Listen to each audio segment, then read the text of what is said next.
Je vous recommande la boutique La Londoloise, c'est Judith Londolé. Si vous voulez être classe, chic, être habillé, être admiré. Parole de Mopao Mokonzi.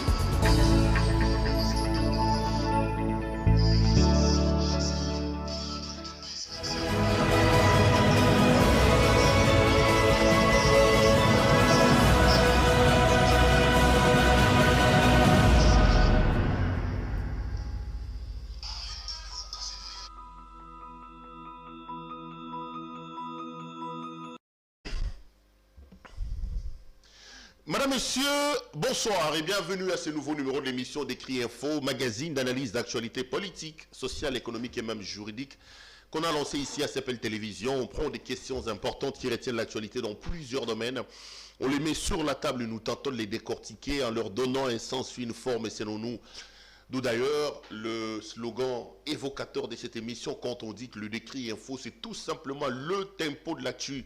Selon notre feeling, ça veut dire notre manière à nous de voir les choses, notre manière à nous de les ressentir et notre manière à nous de les exprimer. Je suis donc heureux de vous retrouver en ce jour des nativités. Je tiens d'emblée à vous souhaiter donc joyeux Noël, bonne fête des nativités, que Christ qui naît aujourd'hui puisse naître effectivement dans nos cœurs. Que Christ naisse dans vos projets, dans vos business, dans vos familles et surtout qu'il naisse dans ce pays qui connaît énormément de problèmes. Ce pays où chaque jour le désespoir gagne du terrain, où les Congolais ne savent plus où donner de la tête, à quel sein se vouer, parce que le désespoir, la misère, la faim a atteint des proportions extrêmement inquiétantes.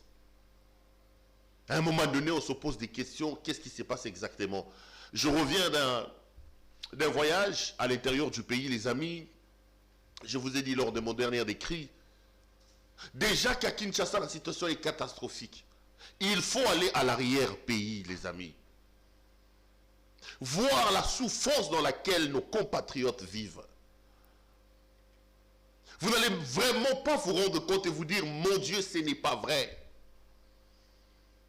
La misère a atteint des proportions terribles. Ici, les gens sont dans la démagogie. Je vous ai dit lors de mon dernier écrit, les gens sont dans la démagogie, dans des promesses non tenues. Et curieusement, on commence même à empêcher à ces peuples de demander des questions à ces dirigeants, de poser des questions à ceux qui ont reçu mandat de pouvoir diriger. Non seulement que vous manquez de tout, vous n'avez pas d'eau, vous n'avez pas d'électricité, pas de soins de santé de qualité. Le pays se meurt, mais il y a des gens qui pensent que vous n'avez pas le droit de poser des questions à vos responsables. On vous sort des histoires du genre, comment voulez-vous qu'on reconstruise un pays qui a été détruit pendant 18 ans en 3 ans? On vous sort des histoires du genre, comment vous voulez que vous comparez une gestion de 18 ans en 3 ans? C'est de la mauvaise foi. Les amis, cette gestion basée sur les explications, cette gestion de la République basée sur les plaintes, je ne comprends pas ça, je ne m'explique pas ça. Vous êtes Congolais. Vous avez vu mon pays être détruit pendant 50 ans. Vous venez me demander un mandat. Vous me dites, monsieur Louara, je vois dans quelles conditions vous êtes. Moi, je fais les examens. Faites-moi confiance, donnez-moi mandat, donnez-moi vos suffrages. Je vais améliorer la situation. Je vous fais confiance. Je vous vote. Je vous donne mon mandat. Vous arrivez là où vous cherchez à arriver et vous revenez vers moi pour me dire, monsieur Louara, vous n'allez pas me demander de corriger en 50 ans. En 3 ans, ce qui a été détruit en 50 ans. Mais papa, quand vous êtes venu me demander le mandat, c'était parce que vous aviez une idée, parce que vous aviez une vision, parce que vous aviez fait la cartographie de la situation. Vous vous rendez compte que le pays a été détruit 50 ans quand vous arrivez au pouvoir? Ou déjà, quand on bat campagne, on est supposé connaître suffisamment le pays et la situation dans laquelle il se trouve. On nous empêche aujourd'hui même de demander des explications à nos autorités. Les gens ne veulent pas assumer leurs responsabilités. C'est désormais le désespoir dans le pays, la misère qui atteint son paroxysme. La situation va de mal en pis. Et pendant ce temps, les anciens donneurs de leçons, les donneurs de leçons d'hier, ne veulent pas qu'on leur demande des comptes aujourd'hui. C'est terrible. C'est terrible. Nous sommes le 25 aujourd'hui. Je suis à Kinshasa, les amis. Avant de monter sur ce plateau, j'ai roulé à travers les artères. Mais Kinshasa est une ville en deuil ou quoi? Pas de pétards, pas de... Les amis, vous lisez la misère. Vous n'allez même pas vous rendre compte que c'est Noël aujourd'hui. On était dans ce pays quand il était le 25, on voyait les avenues être décorées, les enfants sortir, habillés, il y avait des musiques partout. La situation de morosité dans laquelle se trouve le pays aujourd'hui, c'est incarné à la fin de l'année. Si vous êtes à Kinshasa, si vous êtes à l'extérieur, vous avez des familles ici. Aujourd'hui, nous avons des systèmes des androïdes et tout ça. Demandez à vos frères, demandez à vos soeurs d'aller vous faire les images de la capitale ici. Vous n'allez même pas vous rendre compte, les amis, que nous sommes pendant les festivités. Et un peu pour noyer notre souffrance, Ngobila a 15 jours, papillon, monsieur la monnaie quoi, il a 24 ans, à 2006, mine d'amour, papillon dans le boulevard, au nom décoration à Noël. Non. Non. Posons-nous des bonnes questions par rapport à notre situation. N'ayons pas froid au dos. Regardons-nous en face. J'ai toujours dit, on ne peut pas apporter des bons diagnostics, plutôt des bons remèdes, si on ne pose pas correctement les diagnostics. On nous refuse de réfléchir. On nous refuse de poser des questions à ceux qui nous dirigent. Aujourd'hui, l'argument c'est soyez humains, soyez humains. Vous êtes de mauvaise foi. Vous voulez qu'on change tout comme dans une baguette magique. Ce pays a été détruit pendant 50 ans. Vous voulez qu'on le reconstruise en 3 ans. Nous n'avons pas demandé que les gens deviennent des magiciens. Au lieu de nous condamner, parce que nous vous réclamons des choses, dites-nous plutôt ce que vous avez fait en 3 ans. Si vous ne pouvez pas réparer le fossé, le trou de 50 ans en 3 ans, vous pouvez ne fût-ce qu'en 3 ans faire quelque chose. Dites-nous au moins, voilà en 3 ans ce que nous avons fait. C'est comme ça qu'il faut orienter la communication. La communication ne doit pas être une communication de victimisation. Tokoki kosala mais botala na 3 ans tosali oyo. Tokuta kibino bozalaki na 10% ya mai. Tokoki kokomisa ngomba na 50% mais leo tokomi ata na 11%. Tobakisi 1%. Tokuta kibino na accès à électricité 7%. Bosenga biso teke dans 3 ans tokomisa ngona 50%. Tokomi leo ata na 8,5. Tokuta kibino na 2 km nzela. Bon, ça me semble comme ça, 100 km dans 3 ans, les lots, tout comme si nous attendons à 4 km. Mais c'est ce qu'on attend de vous. C'est ce qu'on attend des communicateurs du régime. C'est ce qu'on attend de ceux qui communiquent et ceux qui portent la voix. La communication doit être orientée dans ce sens-là. Parce que vous le voulez ou pas, c'est une répétition, je l'ai déjà dit. Cette communication qui justifie les erreurs, les ratés et les échecs de la gouvernance par l'anti-kabilisme n'existent plus. Kabila était un mauvais président. Oui, Kabila détruit les pays, je le répète. Je n'ai jamais cru en Kabila, je ne le soutiens pas. Mais je refuse que des gens puissent asseoir leurs échecs, asseoir leur gouvernance, leur gestion, par la comptabilité macabre des erreurs de Kabila. Nous en avons marre. C'est un narratif qui ne tient plus. Avant, il avait détruit. Après, il devient c'est. Après, il nous bloque. Non, non. Bandeko. Nzala et un mboka. Nan il faut me beaucoup imaginer. Le loto le 25. Kita Nanzela. Kita Nanzela ta la bololo. Congolais a roulé là. Baloba te. Batuna te. To sali nzambenin. Baloba te batuna te le comité boza mauvaise foi te ndeko boyete mboka eza ya biso nyonso to moto abankisa moninga te Bon, il ne faut pas perdre espoir. Tozuka molimo toche na makanisi toche pa nzambe. Nzambe ga yemo ya bien sunga biso kwa. Tofandi na banzala na baposa mai na banaku. Bozora ba joyeux Noël oka nengwana. Bozora ba joyeux Noël nengwana. Le plus important, c'est que nous sommes vivants. Le Seigneur nous a protégés. La vie est plus importante que toutes ces choses-là. Merci donc na réalisateur nanga le 25 andimi kotika moi si bana pour te servir bino. Na sepeli na mingi. Na kombo na bino surtout photo pesa so so munene so monsieur site. Merci Penabino, merci d'avoir partenaire na biso boutique La Londoloise na patron nango Judith Londolé Betoko. Yekuto mtalati sibiso chemise oyo bama tout ça soko sepeli nango Robin Ngolobi non Judith nanda kipero na sepeli na bilamba lati commandele ngango akosala ngo. Les amis, je voudrais un peu parler de la visite du président de la République à Mbujimayi. J'aborderai cette question-là et puis je finirai peut-être par la situation à l'Assemblée nationale. Mais laissez-moi respecter le principe de cette émission. Ce principe qui consiste à ouvrir toutes nos émissions par la situation sécuritaire dans l'Est de la République. C'est un engagement solennel que je prie devant vous. Parce que je voulais, à ma manière à moi, apporter ma modeste contribution à l'amélioration de la situation dans mon pays. Et j'avais dit que je commencerai tous mes éditos par parler en 3-5 minutes de la situation sécuritaire dans mon pays. Et je l'ai fait pour deux objectifs. Le premier, c'est que je voudrais alerter l'opinion nationale et internationale. Je voudrais un peu jouer au lanceur d'alerte. Dire à l'opinion que ça ne va pas dans mon pays. Ça fait 2 décennies que nous assistons à des massacres à grande échelle dans ce pays.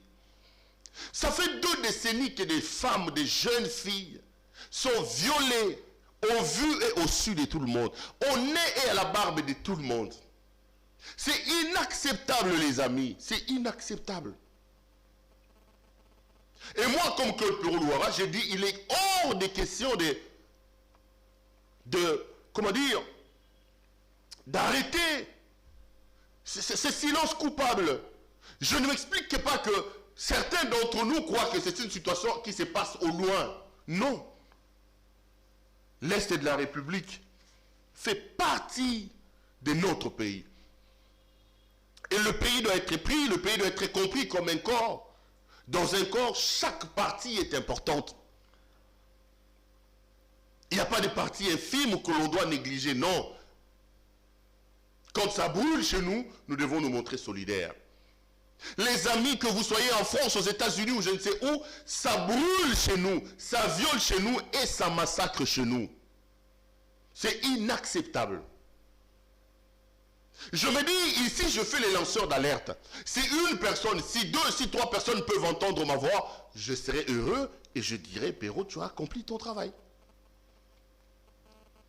Parce que le Congo est le seul bien en commun que nous avons hérité de nos parents. Nous aussi, nous avons la responsabilité de travailler, de protéger ce pays, aux fins de les léguer, mais de manière beaucoup plus belle que ce que nous avons hérité de nos parents. Et c'est mon travail que je fais.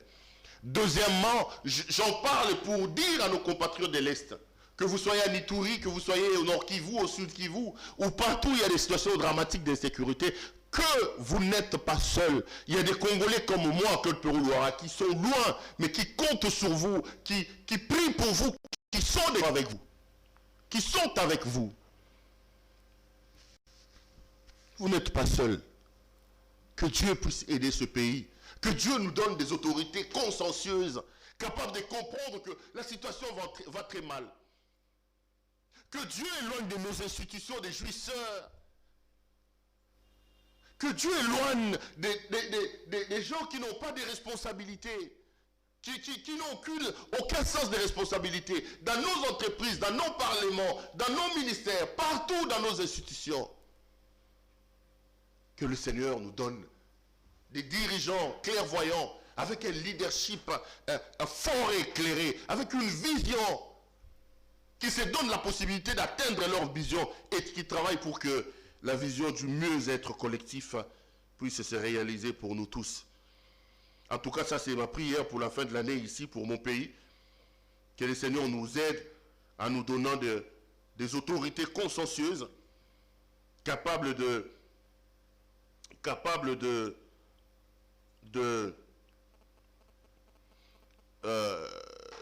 nous comprendre. Et j'ai toujours mes deux postulats que je pose sur la table. J'ai toujours dit, si vous voulez que la situation sécuritaire s'améliore dans le pays, nous avons deux choses à faire. La première des choses, c'est de travailler pour avoir une armée républicaine dissuasive, capable de nous protéger, parce que nous sommes un grand pays. Si nous n'avons pas cette armée avec tout ce que nous avons comme métaux précieux, nous ne pouvons pas empêcher le monde d'avoir de la convoitise sur nous. La deuxième chose, nous devons être capables d'identifier la menace. Pour moi, l'identification de la menace, ça signifie être capable de connaître ce qui se passe, qui sont derrière, les traquer, les punir. Identifier, traquer et punir les responsables.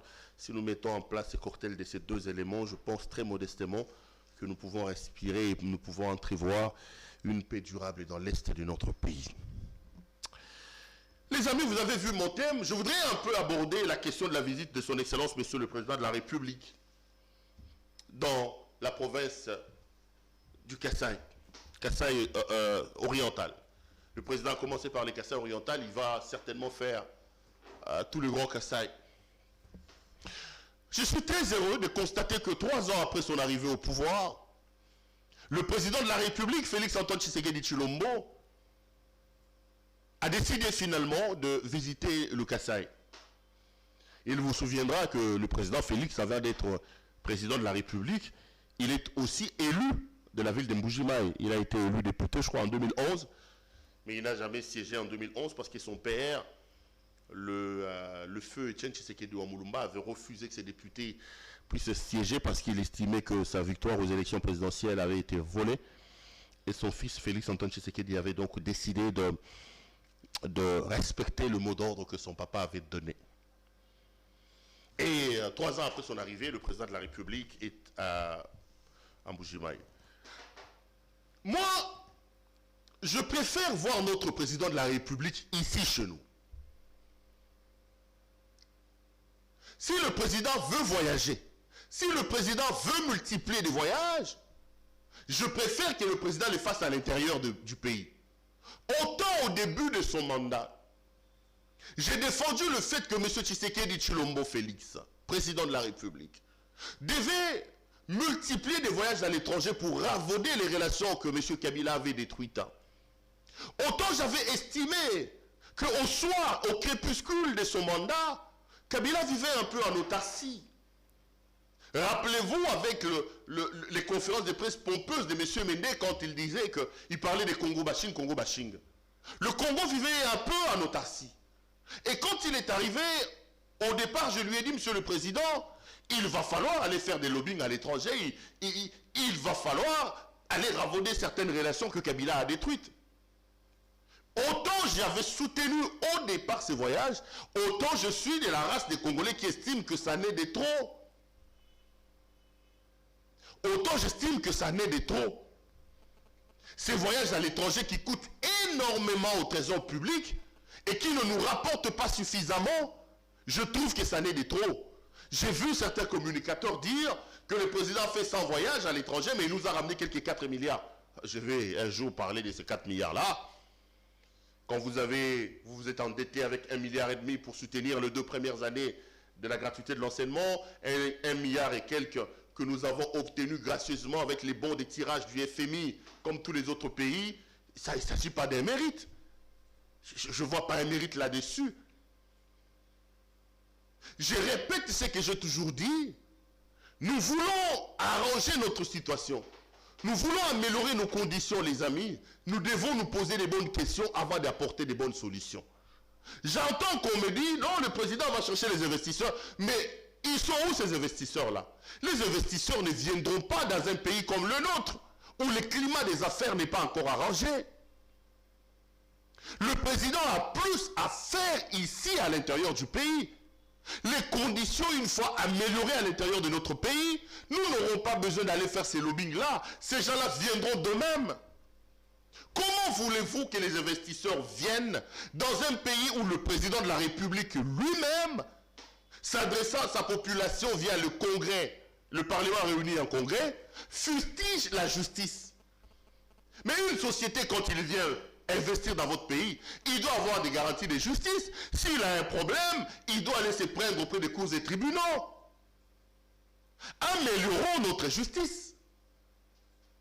Nous-mêmes, au niveau le plus élevé, nous nous plaignons de la situation de notre justice. Est-ce que vous pensez que ce sont les voyages à l'étranger qui arrangeront notre justice? Non. Le climat des affaires a beaucoup dépend. Quelqu'un va venir investir ici, en République démocratique du Congo. Mais il a besoin de l'eau, il a besoin de l'électricité, il a besoin des routes pour évacuer ses marchandises. Travaillons à l'intérieur, sur le plan interne. Des millions que nous dépensons pour voyager, nous pouvons les canaliser ici avec des projets concrets. Nous mettons un focus sur l'amélioration du climat des affaires. Et une fois que l'environnement, le climat sera assaini, les investisseurs vont accourir. On n'aura pas besoin de tout le temps partir. On n'aura pas besoin de tout le temps partir. Posons-nous des bonnes questions si nous voulons apporter des solutions. Une fois que nous posons des mauvais diagnostics, le remède qui vont suivre ne vont pas guérir des maladies. Ça va d'ailleurs empirer la situation. Vous posez un diagnostic, quelqu'un qui a la malaria, vous vous dites qu'il a le diabète. Vous lui donnez un médicament contre le diabète parce que le diagnostic n'a pas été bien posé. Que le président temporise un peu le voyage à l'étranger, qu'il fasse la ronde comme il est en train de le faire à l'intérieur du pays, moi ça me réjouit. Parce que les Congolais de l'intérieur sont frappés par la misère, par le désespoir, la faim. Peut-être que la présence de leur président à leur côté peut susciter de nouveau de l'espoir. Le président est donc arrivé. La première des choses, c'est l'accueil. Le président a eu droit à un accueil très chaleureux. Le président a vraiment eu droit à un accueil très chaleureux. Mbujimayi, il a vu s'être arrêté. Je veux dire, des millions de personnes sont venues écouter et accueillir le président de la République, son Excellence Félix Tshisekedi Tshilombo. Mais c'est le discours du président devant la foule qui est aussi analysé dans tous les sens. Le président a eu quelques 2-3 phrases qui mettent les gens mal à l'aise. Je vais donner mon point de vue là-dessus. Le président a dit « Machia Moumenu ». Un peu pour dire « Machia Moumenu » Makila ya minu, donc Makila Munoko. Ça veut dire au moins nous sommes mutazoki, so li neza rozoka, Makila ils ont la gata Munoko. Ato boa ki soyi. O etika le romela. Parce qu'on va Machia Moumenu pour identifier, pour déterminer que je suis chez vous quoi. Machia Moumenu. Obo ya ngaite, obo ka ngai ndambu, ndambu romela. J'ai vu les gens se répandre dans les réseaux sociaux. Première chose, on ne peut pas nier au président Félix Tshisekedi le fait qu'il est Moulouba. Ça, c'est une évidence. Le président est Kassaïen, des pères et des mères. Son papa est Kassaïen. Le président était un élu de la province du Kasaï. Le président était élu à Mbujimayi. Le président à Mbujimayi, il est bel et bien chez lui. Est-ce que Tshisekedi veut-il nier ses origines? Parce que j'ai entendu certaines personnes dire non, c'est un discours clivant. Mais je pose la question. Vous avez quelqu'un qui est Kassaïen. Vous avez quelqu'un qui est Moulouba. Il n'a pas demandé à Dieu d'être Kassaïen. Il n'a pas dit à Dieu, crée-moi Kassaïen. Non. Personne de nous tous a demandé à Dieu, créer-moi Moulouba, créer-moi Kassaïen, créer-moi Boye, Soki Moukongo, Soki Moussoaïli, Soki Pendengenin. Le ciel nous a imposé nos origines. Est-ce que M. Tshisekedi, dans la foule de chez lui, dans une ville qu'il a élue, d'abord comme député national, en plus massivement président de la République, devait-il nier ses origines? J'ai dit non. Moi, j'en fais pas un problème. J'en fais pas un grand problème. Je me dis, il est effectivement chez lui. Il est Kassaïen. Et il n'a pas demandé au bon Dieu d'être Kassaïen.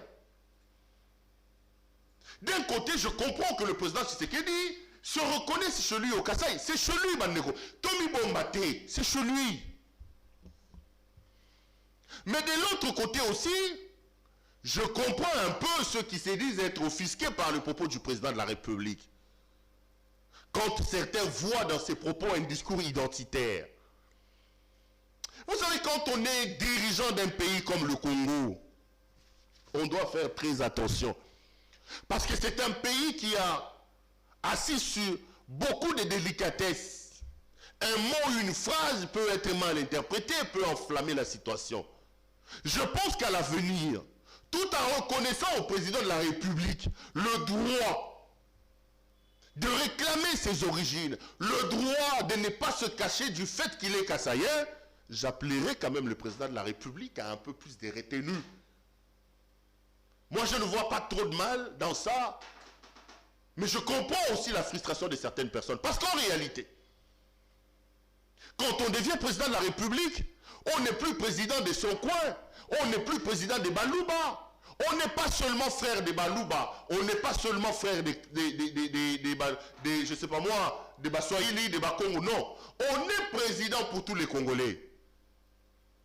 Alors, des évocations du genre Macha Moumenou risquent de frustrer certaines personnes, quand bien même si moi j'ai... Bon, mais j'ai quand même vu que les gens étaient frustrés. Et je voudrais ici appeler le président de la République à prendre en considération les frustrations et les commentaires de ceux qui se sont sentis gênés et mal à l'aise par rapport à sa déclaration. Nous avons plus de 450 tribus dans ce pays. Nous sommes obligés de cultiver la nation, le vouloir vivre ensemble. Nous sommes obligés de cultiver le vouloir vivre collectif.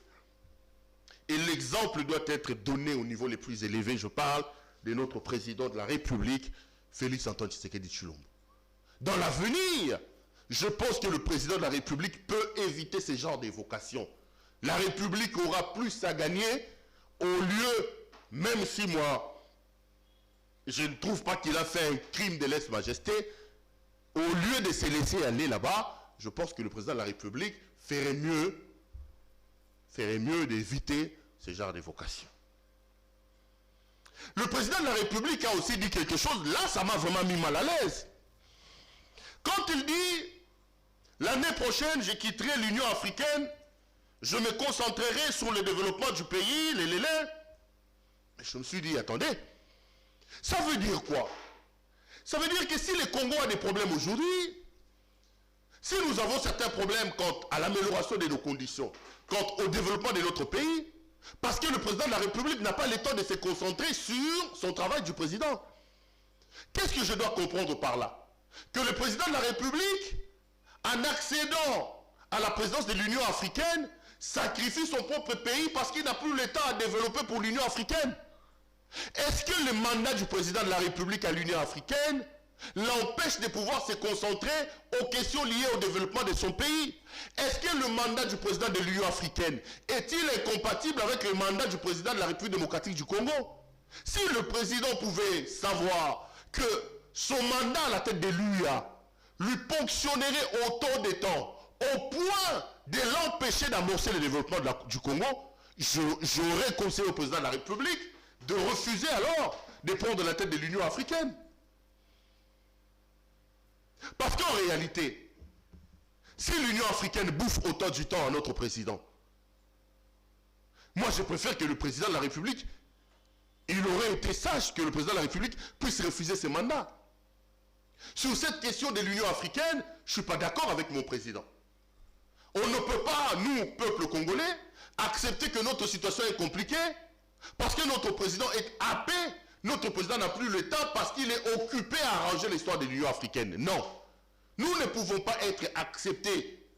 Nous ne pouvons plutôt pas accepter d'être sacrifiés au profit de l'Union africaine.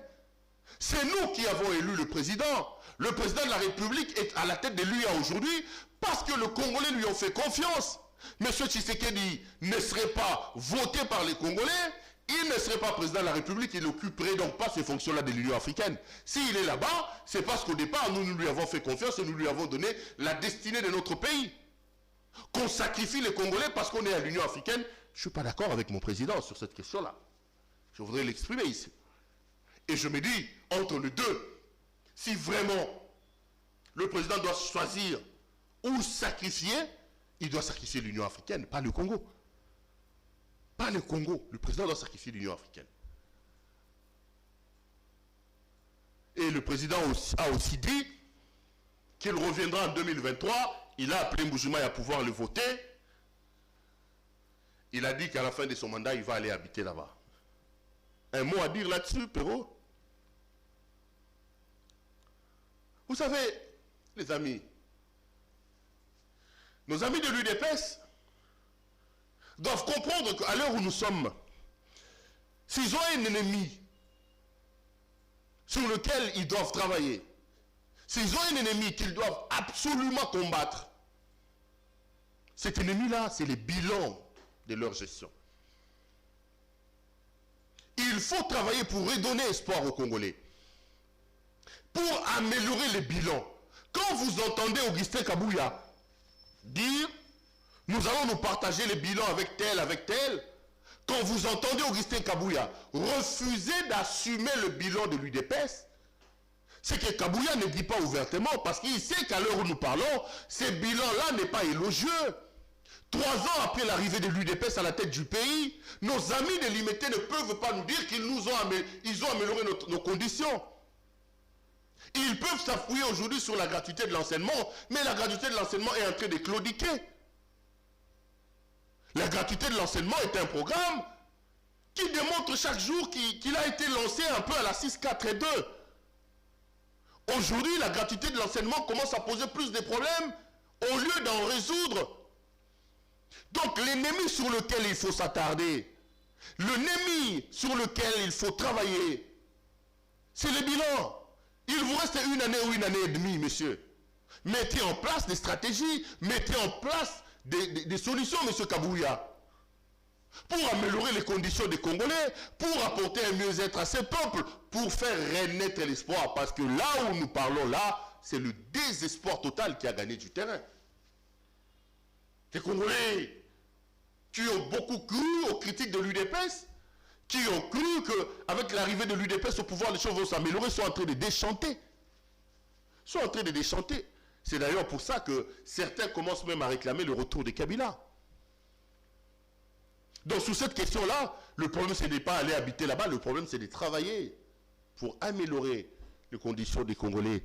C'est le bilan qui prêchera beaucoup mieux que le discours pour le président de la République. Je crois avoir dit tout ce que j'avais à dire sur le vote du président, mais un mot quand même, parce que j'ai vu que l'Assemblée nationale a finalement entériné les opposants, soi-disant opposants du FCC. Les Didier Manara et les AG Matembo ont fait leur entrée après peut-être à l'entérinement de l'Assemblée nationale à la Commission électorale nationale indépendante. Les amis, j'ai dit ici à nos amis de l'UDPS, changez de postulat. Les mêmes causes vont produire les mêmes effets. Kabila qui était champion en débauchage, il a perdu le pouvoir. Si les postulats utilisés par Kabila ne lui ont absolument rien apporté et ont fait que son défunt puisse perdre le pouvoir, si vous empruntez le même chemin que Kabila, vous aurez les mêmes résultats que lui. L'UDPS ne peut pas refaire les mêmes choses que Kabila. Parce que l'UDPS a beaucoup souffert de ce qu'elle est en train de pratiquer aujourd'hui. Tout le monde sait que le FCC se trouve là-bas chez Raymond Tshibanda Tunga Mulongo. Tout le monde sait que le FCC se trouve chez les Jeannette Kabila là-bas. Vous allez sortir aujourd'hui Constant Moutamba, vous sortez AG Matembo, vous sortez Didier Manara, et vous les présentez comme soi-disant de l'opposition, soi-disant du FCC. Non, mais même le diable en enfer est en train de rigoler. Même le diable en enfer est en train de rigoler. La volonté de contrôler la CENI, les amis. ne vous apporteront rien parce que Kabila avait le contrôle de tout. Kabila avait Corneille Nangaa, Kabila avait l'armée, Kabila avait le gouvernement, Kabila avait tout. Kabila avait le gouvernement provincial, mais il n'a pas réussi à imposer Emmanuel Ramazani Shadary. On peut tout avoir, mais face à un peuple déterminé, face à un peuple devant son avenir, qui fait la lecture de ces bilans qui pour le moment n'est pas élogieux, les amis de l'UDPS, vous allez vous mordre le doigt. Changez des postulats, changez des axiomes, faites des choses de manière différente par rapport à ce que Kabila a fait. Ça prêcherait mieux pour vous plutôt que de faire des passages en force comme vous êtes en train de le faire. Les amis, voici ce que j'avais à vous dire. Il est quoi, 35-36 minutes? J'étais heureux de vous présenter cette émission. Je vous souhaite une fois de plus joyeux Noël et de très très bonnes fêtes des nativités. Retrouvons-nous demain pour un autre numéro de cette émission. Bonsoir chez vous.